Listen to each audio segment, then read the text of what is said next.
Creating your own reality. Is it possible for me?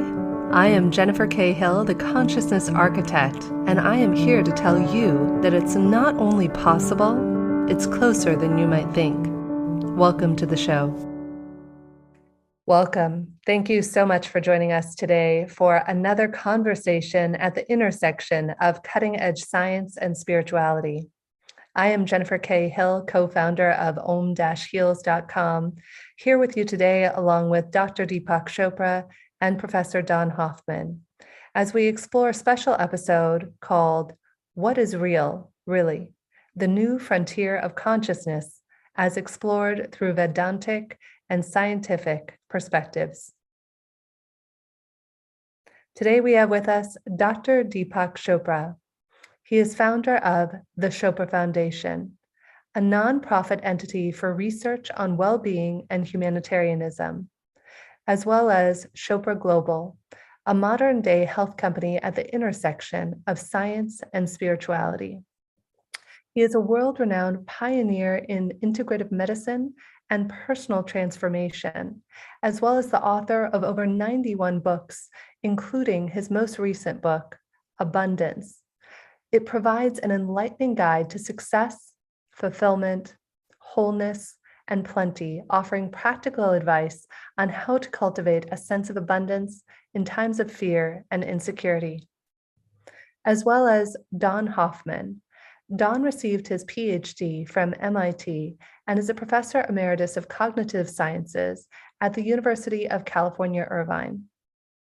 He is the author of over 120 scientific papers and 3 books, including the one we're going to discuss today, The Case Against Reality: Why Evolution Hid the Truth from Our Eyes.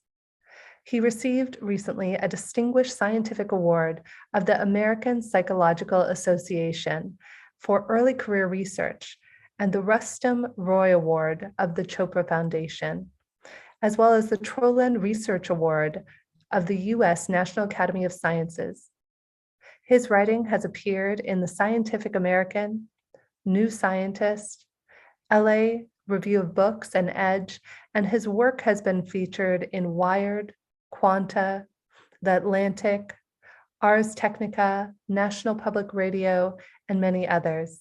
He also has a TED Talk called Do We Really See Reality as It Is? Welcome back for another conversation at the intersection of science and spirituality with Deepak Chopra and Don Hoffman. As you may have joined us before for some of our earlier episodes, we've been exploring the meaning of consciousness, drawing from some of Deepak's 91 plus books that he's written, as well as Don's book, The Case Against Reality: Why Evolution Hid the Truth from Our Eyes. Deepak, I thought today perhaps that you could start us off by explaining to us the Vedantic perspective on what pure consciousness means, and then perhaps we can have Don explain it from a more scientific perspective. Okay, so that's a good question, Jen. Let me start by sharing with you. There are 3 traditions that are very closely related in the Eastern wisdom traditions, particularly the ones that come from India. So the first is Vedanta, which is, I would say, consciousness-only monism. It holds that only consciousness exists, and everything else is actually an appearance in consciousness that is also consciousness, but it looks different because consciousness by itself has no form. So that's in Vedanta, but it's also in a whole discipline called Kashmir Shaivism, which goes back about 1,000 years. And that the exponent of that was somebody called Abhinavagupta, who influenced the export of non-dual thinking into Nepal, and that became the Nepalese version of Buddhism as well. So if you go in deep into the literature of Vedanta, Kashmir Shaivism, Tantra, you see all these philosophies, which are consciousness-only monism, matter-only monism, and then dualism, mind and matter, 2 different things. Now, even though Vedanta talks about dualism, it says that dualism is an experience, but it's not the reality. So let me explain how that works in these traditions. The consciousness is the ground of all experience. I'll repeat that very carefully. Consciousness is the ground of all experience. So consciousness is that in which all experience occurs.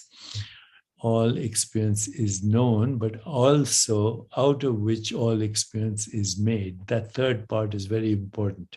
So consciousness is in which all experience occurs. The experience of this book is happening in consciousness.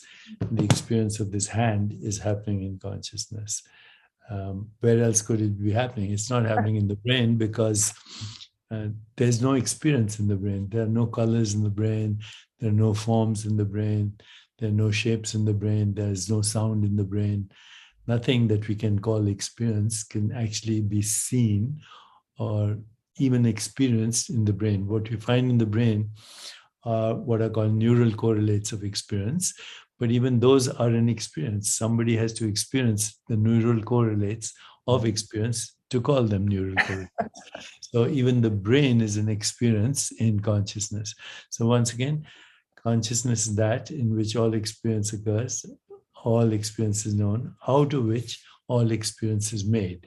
So you say, well, how is the experience of this iPhone or this book or this hand made out of consciousness? Well, the only way I can know this phone or this watch or this hand or this body is through experiencing it in an alchemy of 5 fluctuations of consciousness: sound, touch, sight, taste, and smell. So the activity of hearing is actually a modulation of consciousness. The activity of seeing is a modulation of consciousness. Consciousness knows itself as this color. Consciousness knows itself as this form. Consciousness knows itself as this sensation. Consciousness knows itself as this sound, this taste, and this smell. But then consciousness, once it knows itself as this perception, but even that is misleading, because before I can call this a book, before I can call this a phone, before I can call this a watch or a hand, all it is qualia. Qualia meaning English word, quality of awareness, but in the Sanskrit, qualia are fluctuations of consciousness. The dense fluctuations, lower frequency fluctuations of consciousness, and they're all, by the way, called vrittis or shaktis. So it's also a name for the divine feminine. Pure consciousness, the divine masculine. But as it fluctuates, the low frequency fluctuations become what we call the 5 senses and their qualia: sounds, shapes, colors, forms, tastes, smells, textures. But then consciousness also fluctuates at higher frequencies, which are called mind and intellect and ego in the biological organism that we're speaking of as the human being. So the high frequency fluctuations are called the subtle body, which is mind, intellect, and ego. The low frequency fluctuations are called perceptions or qualia that we associate with the 5 senses. So what is fluctuating? Fluctuating pure consciousness. And that pure consciousness doesn't by itself has any attributes. It's just a possibility field. It's formless, and it has no edges or defined edges. It's inconceivable because it's not in space-time. Its fluctuations create the experience of space-time, but even the processing of space-time is happening in consciousness. And in fact, the Vedanta says this infinite space of consciousness is not an empty void. It's also eternal time. So infinite space and eternal time, but not time as in endless duration, but as in timelessness. So outside of time and beyond time. And that when we give meaning to qualia, when we give meaning to colors, shapes, and forms visually, that becomes an object out there. But actually, there's no object out there. Just replace the word object with the word experience, and then you're all set. Yeah, so every object is an experience. Whether it's an animate object or inanimate, it doesn't matter. It's an experience. So all we experience is sensations. That's it. Find sensations that we call mind, and then we can kind of conceptualize that as the intellect and ego, and then dense fluctuations, which we call body and the physical world. So a rock is a modified experience of consciousness experiencing itself as the rock. A person is a changing fluctuation of consciousness perceptually from fertilized egg to ovum, to zygote, to embryo, to baby, to toddler, all the way to dusty death. This program. And the program has a code. And the code is qualia. But when you give meaning to the qualia, it becomes perception, which we then reify as the physical world, objective world. So actually, my body is an extension of my conditioned mind. And the conditioned mind is a modification of consciousness, which is a field of possibilities. It's non-locally correlated and tangled with all experience of every species and in all organisms. So superposition of possibilities at all times. It is infinitely correlated. It's unpredictable. It is the source of attention and intention. And it is modifying itself as what humans call mind, body, and the physical world. Now, the fluctuations are not reliable. They are magical lies. And so these magical lies are called Maya. Maya is the goddess of basically illusion. So Maya in the Sanskrit word is related to matter, to meter, to music, to time, to measurement. Anything that can be experienced is not real because it's a fluctuation and it's unreliable. It tells us the earth is flat and nobody believes that. It tells us the ground is stationary, nobody believes that. It tells us that things are solid, nobody believes that anymore, even in science. So Maya leads ultimately to the play of consciousness, which is called Leela. So to what purpose? And Leela is the play of consciousness. Maya is the illusion, the magical lie. And then the question is asked, to what purpose? And the answer is, we don't know. Consciousness, by definition, wants to be conscious because that's what we call consciousness. It needs to have experience. So it curves back within itself and it creates experience by modifying itself into knowers, modes of knowing, and things known, which are both species and culture specific. But they're all magical lies, and it's all consciousness entertaining itself as the play of the universe. And even it goes further. They say there are metaverses. There are multiple infinite universes. And there's a phrase in the Yoga Vishishta, infinite universes come and go in the vast expanse of consciousness, like motes of dust dancing in a beam of light. So what we call experience requires three things. An experiencer, a mode of experiencing, and that which is experienced. A knower, a mode of knowing, and that which is known. A seer, a process of seeing, and that which is seen or scenery. However, having said all that, it also says, the Vedanta also says that the seer, the scenery, and the scenery, the seer and the scenery are byproducts of seeing. Actually, there's only seeing. There's only the activity of seeing. Or the hearer and that which is heard, the sound, are byproducts of the activity called hearing. So these techniques that we have called metacognition, you focus not on the scenery, but on the activity of seeing. You become aware on the activity of seeing, and you realize that in every act of seeing, a new seer and a new scenery is born. That's a very short summary of how consciousness conceives, constructs, governs, and becomes everything that we call the metaverse. Well, I think that's a mic drop, Deepak. You just basically solved all of human wonders and quandaries there in that 15-minute segment. So we can just call it a show. What do you think? All kidding aside, Don, you bring a very unique scientific perspective on things with your book, The Case Against Reality: Why Evolution Hid the Truth from Our Eyes.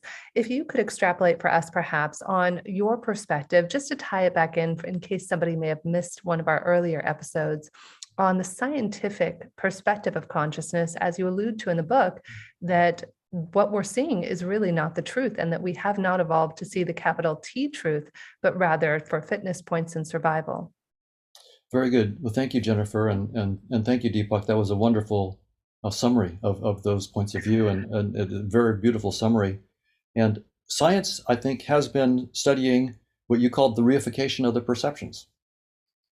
Right? We reify our perceptions of objects and space and time, and we assume that space and time are fundamental, and that physical objects like protons and neutrons and quarks and so forth are part of the fundamental furniture of the universe, and that human beings and our brains and our consciousness somehow emerge from all that. That's been the standard scientific view. But the nice thing about science is we force ourselves to make mathematically precise predictions from our theories, and those theories can start to contradict our very intuitions that we use to create the theories.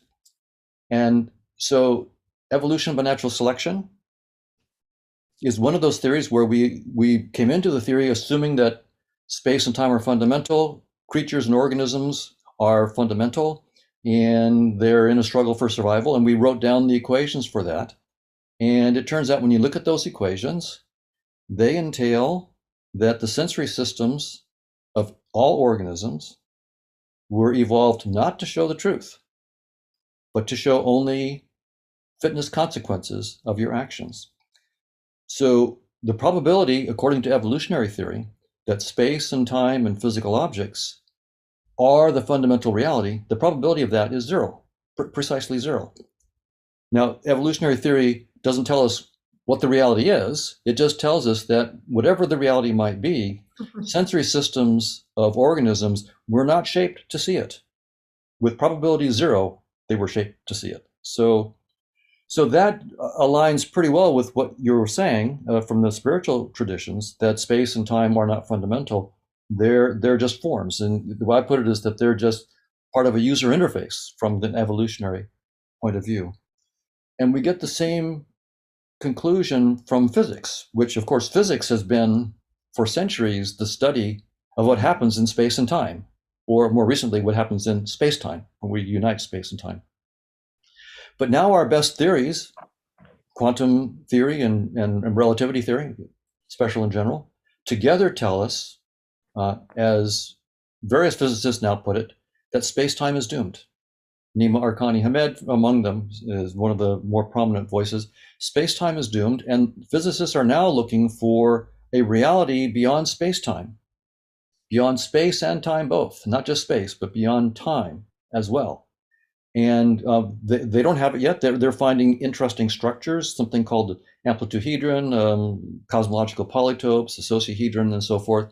So they're finding these interesting structures, but they don't know what it's about yet. So science is groping its way towards what you said, which is that what we see is just a perception, and science has reified that perception when it assumed that space and time and objects are fundamental.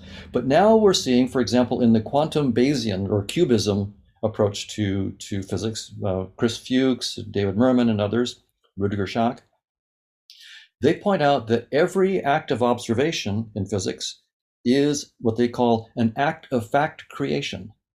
You create what you see in the moment, which is exactly what I say in my book, according to evolution, that we create what we see in our perceptions. And so science is moving. Most scientists are still physicalists because even most spiritual people, in our heart of hearts, most of us buy the reification, right? That's just sort of built into us. It takes a lot of spiritual training and meditation to begin to free yourself from that addiction to the reification.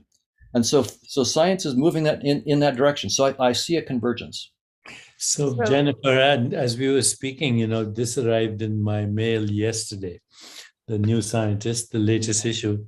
It says, do we create space time, a new way to think about the fabric of reality?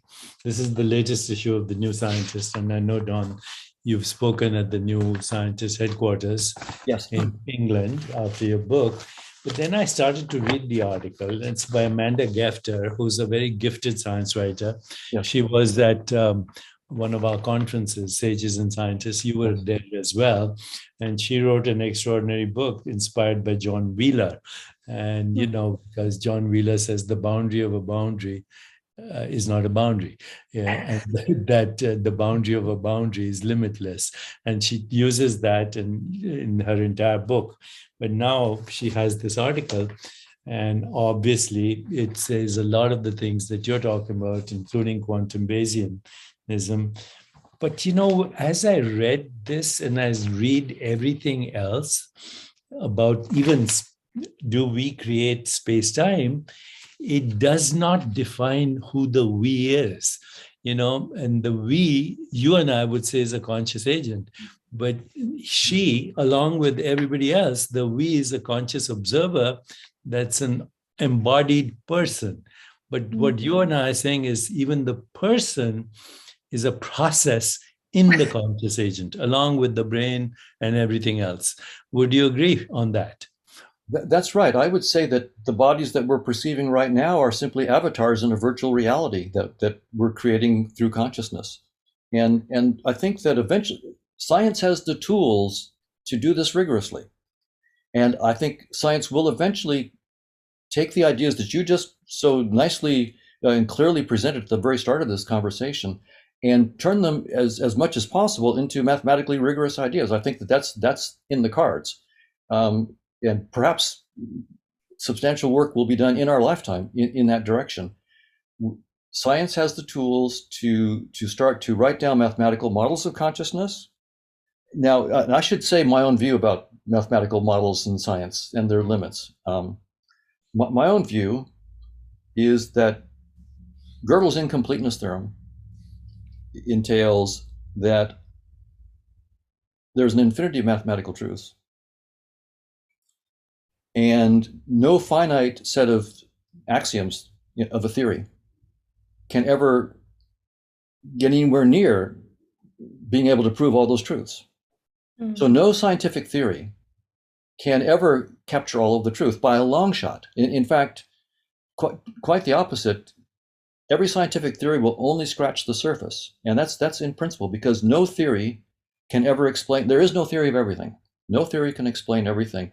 Every scientific theory makes assumptions, and those assumptions are the miracles of the theory. Those are the things that the theory explicitly does not explain. It assumes those assumptions.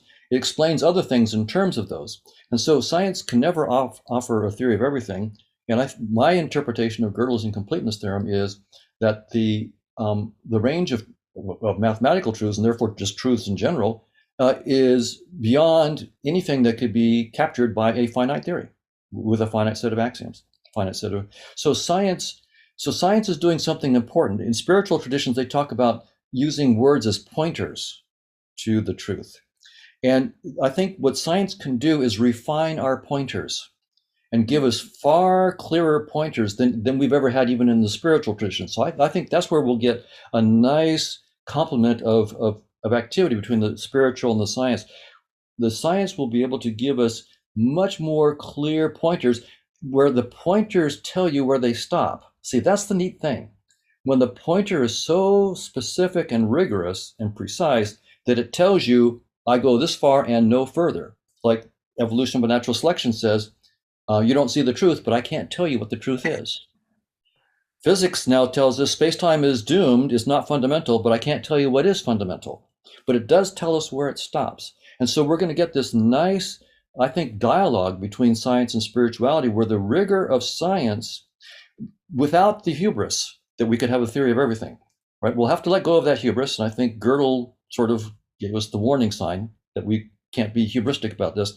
It's always going to be a very modest next step. But that makes sense, in which, as you say, if consciousness is fundamental and it's the formless that's fundamental, consciousness is exploring all the varieties of form, and that's an endless exploration.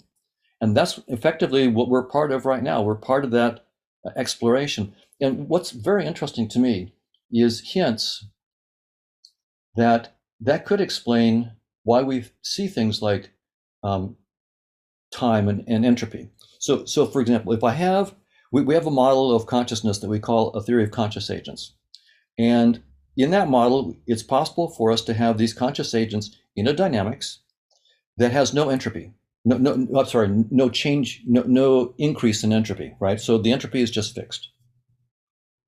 That means there's no entropic time. This model of consciousness is timeless in the sense that there is no increase in entropy and therefore no entropic time. But what's very interesting is if consciousness wants to understand itself, one way it could do that is to take a perspective, a projection of itself. So look at itself from a particular projection. And you can prove, it's very, very simple. It's a 3-line proof that once you take a perspective, even though the original system has no entropic time, the perspective system does. The very act of taking a perspective, you can prove very, very simply, leads to that system appearing to have increasing entropy from that point of view. So this is going to be, again, a very fascinating direction to pursue. Now, I think that the model that we have of consciousness is just the 1.0 model, right? There'll be a 2.0, a 10.0, a 1,000.0, and so forth. Science will go on, but even our first baby models are already suggesting this interesting possibility that consciousness itself need not have entropic time, but any perspective on it will lead to an entropic time, and therefore lead to all the things that we have to do to deal with decay, like evolution by natural selection, feeding ourselves, grooming ourselves, all the stuff that we have to do in this virtual reality is because projection leads to entropy. I'm sure Jennifer has some questions, but I have two. But maybe, Jennifer, you have some comments before that. I have a question, Deepak, that ties into your most recent book on total meditation, before, of course, your upcoming book, Abundance. On total meditation, you spend a lot of time talking about the power of meditation and moving into these altered states of consciousness to connect to consciousness itself, as we were talking about earlier, both from the scientific and the Vedantic perspective. My question to both of you, whichever one of you would like to answer it first, is could consciousness in meditation, perhaps, if you hit a perfect pure state of consciousness, solve the problem of consciousness if you hit a frequency of that level of purity, whether it's a mathematical formula? Einstein and many of the famous scientists of the past have explored a lot of these altered states to come up with some of these theories of consciousness and different other theories of evolution. Is that a possibility that we could actually solve this problem using consciousness itself through perhaps even meditation? So let me answer that indirectly, probably, because I have a very rigorous practice of meditation, several hours sometimes. I also meditate on personal death every night by letting go of every experience I've had, saying it's already gone, so it's dead. Letting go of every memory, every thought consciously, so it's gone. And then I do something called Yoga Nidra, and that is a combination of techniques, but basically progressively shut out my experiences of the sensory world. So as soon as I close my eyes, the physical world has disappeared. All you're experiencing when you're closing your eyes, the experience of the physical world has disappeared. Even the experience of the physical body disappears because I experience, when I withdraw the senses, and this is a technique called pratyahara in part of the Yoga Sutras of Patanjali. So you progressively withdraw each sense. As you withdraw visual experience, the physical form has disappeared. Even your own body, all you experience is sounds if you're aware of them. Then you experience sensations in your body. And then you, of course, experience thoughts. And you also experience images, imagination. I think of my mother, and suddenly her form appears, or a memory appears, or even the sound of a voice appears. But as I withdraw from each of these at night and get to a state where I can honestly say I experience myself as existing, but with no body and no mind. Absolutely. And there's the certainty of existence minus experience, but with the potential of experience. Okay. So that is.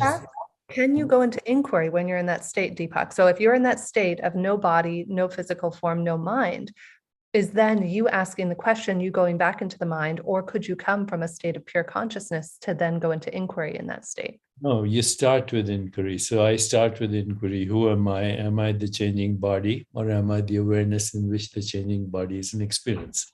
Am I the changing mind, or am I the awareness in which the changing mind is an experience? Am I emotions, or am I the awareness in which the changing emotions is an experience? Am I a thought, or am I the awareness in which thoughts come and go? And the more I inquire into that, it's obvious that there's a non-changing factor in every experience, which we call I. So I was a baby, I was a child, I was a teenager. I had these thoughts, and I had the emotions of an 8-year-old, and then I evolved. Otherwise, I could have run for president. So all of those things come as a part of inquiry. And then what I do is I start to slowly withdraw the senses, and then use subtle techniques like soundless mantras that transcend all experience to the source of all experience. And when you transcend all experience, you realize that all experience is just that: sensory perceptions, images, imagination, feelings, which how I interpret my images and my sensory experience is emotions and thoughts. And that's the sum total of all experience. Now, when Don was speaking, I did have one interesting thought, and that is, when Don speaks about equations and Gödel's theorem, he's not talking about anything in the realm of sensory experience at all. So, when we do normal science, there's a word called scientific realism, or it's also called naive realism. Naive realism holds that the physical world exists exactly like it looks to human beings, period. And that it would continue to exist exactly what it looks like to human beings, even if human beings were not there. So that, when you look at that, it's silly actually, but it works. It works to create technology. It works to create everything. And quantum mechanics goes even further. But then even in quantum mechanics, there are aspects of realism. The particles that appear, I was looking at the other day, the definition of elementary particles. There's the impermanent appearance of energetic particles as determined by the uncertainty principle. So even when we look at particle physics, you say, is it a wave? In which case it's not material. It's a possibility. Is it a particle? Well, it's a thing. And it's what we call a thing is the reification of actually an idea. When you look at a Higgs boson, or you look at whatever, these particles and subatomic particles, you still have to look at them. You freeze frame in the Hadron Collider the appearance of something. It's a flicker of something, call it the Higgs boson, and you say, oh, this gives mass to the universe, and the equations work out. But in general, I think if you go a little bit beyond quantum mechanics into the equations that Don is speaking about, equations are both ways, so there's no arrow of time at that level. And, entropy can stop when you go to briefly, when you have the experience of transcendence or bodiless existence. But I think the counter to entropy and the arrow of time is what we call life. So all the time there's entropy happening, but there's also life emerging. I don't want to use esoteric terms like reincarnation, but what consciousness is doing is recycling experience through memory and imagination, but the memory and imagination don't exist as physical entities. They exist as movements of consciousness that reify the perceptions as the physical body, the physical brain, the physical universe. And so there's this dance going on. Now, to finish this, the other day I was speaking to Frank Wilczek, Nobel laureate in physics from MIT, and he's written a book called Fundamentals. And then in the book Fundamentals, he has a chapter on the real fundamentals. So on the real fundamentals, you like this, Don. He says the real fundamentals of the universe are three things: spin, charge, and mass. And then he goes on to say that these are structureless entities. They don't have any dimensionality in space-time. So I said, where do they exist? He said, don't ask me those questions. They exist, but there's no location for spin, charge, and mass. They're just activities of something that is formless and yet structures the whole universe. Very interesting. So what is real, really? That's the question that we have to ask ourselves. If what you just said are the building blocks and the fundamentals of reality, and yet those things don't have a place in time, then that leaves us all just wondering, what is this thing that we call reality? So Don, any closing thoughts for you today? I'll just say that I agree also with Deepak. Consciousness is fundamental, and consciousness can know itself by being itself. But the notion of inquiry, from a scientist's point of view, when we say inquiry, I think about making theories.